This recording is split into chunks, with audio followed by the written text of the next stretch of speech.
ଜୟ ଜଗନ୍ନାଥ। କାଳିଆ ଯୋଜନା ନେଇ ଆସିଲା ବଡ଼ ଅପଡେଟ୍। ଏହି ଦିନ ମିଳିବାକୁ ଯାଉଛି କାଳିଆ ଯୋଜନା ଟଙ୍କା। ଭିଡ଼ିଓଟି ଶେଷ ପର୍ଯ୍ୟନ୍ତ ଦେଖନ୍ତୁ। ଆଉ ଥରେ ଆପଣମାନେ ପାଇପାରିବେ କାଳିଆ ଯୋଜନାର ଟଙ୍କା। ଭିଡ଼ିଓଟି ଶେଷ ପର୍ଯ୍ୟନ୍ତ ଦେଖନ୍ତୁ। କେତେ ଥର ମିଳିବ ଏହି ବର୍ଷ ଏବଂ କାହାକୁ କାହାକୁ ମିଳିବ, କେଉଁ ତାରିଖରେ ମିଳିବ, କ'ଣ କରିଥିଲେ ଆପଣ କାଳିଆ ଯୋଜନାର ଲାଭ ପାଇପାରିବେ, କେତେ ଟଙ୍କା ପୁଣି ମିଳିବ। ତ ବର୍ତ୍ତମାନ ଜାଣିଛନ୍ତି ସରକାର ଚେଞ୍ଜ ହୋଇଯାଇଛନ୍ତି। ବର୍ତ୍ତମାନ ନୂଆ ସରକାରଙ୍କ ନୂଆ ନିୟମ। କ'ଣ କରିଥିଲେ ଆପଣଙ୍କୁ ମିଳିବ 4,000 ଟଙ୍କା ବାର୍ଷିକ ପ୍ରତି ପରିବାରକୁ ମିଳିବାକୁ ଯାଉଛି। ମନେ ରଖନ୍ତୁ, ଆପଣ କ୍ଷୁଦ୍ର ଚାଷୀ ଅଛନ୍ତି କିମ୍ବା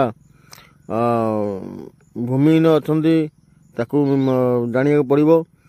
କ୍ଷୁଦ୍ର ଚାଷୀ ଏବଂ ନାମମାତ୍ର ଚାଷୀ, ଭୂମିହୀନ ଚାଷୀ, ଭାଗ କରୁଥିବା ଚାଷୀ, ଯେଉଁମାନେ ଭାଗ ଚାଷ କରୁଛନ୍ତି ସେମାନଙ୍କ ପାଇଁ ଅଲଗା ଅଲଗା କ୍ରାଇଟେରିଆ ରହିଛି। ନିଜ ନିଜର ବ୍ୟାଙ୍କ ଖାତାରେ ଆଧାର ଲିଙ୍କ କରିନିଅନ୍ତୁ।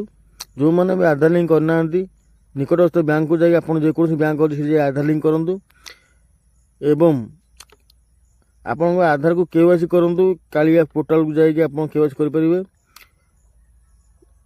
ଆପଣଙ୍କ ନିକଟସ୍ଥ ମୋ ସେବା କେନ୍ଦ୍ର ହେଉ, ଆପଣଙ୍କର ଜନସେବା କେନ୍ଦ୍ର ହେଉ, ନିକଟସ୍ଥ ସାଇବର କ୍ୟାଫେ ଯାଇକି ଆପଣ ଏଇ ଅପଡେଟ୍ କରନ୍ତୁ। ନିହାତି ମିଳିବ ଆପଣଙ୍କୁ।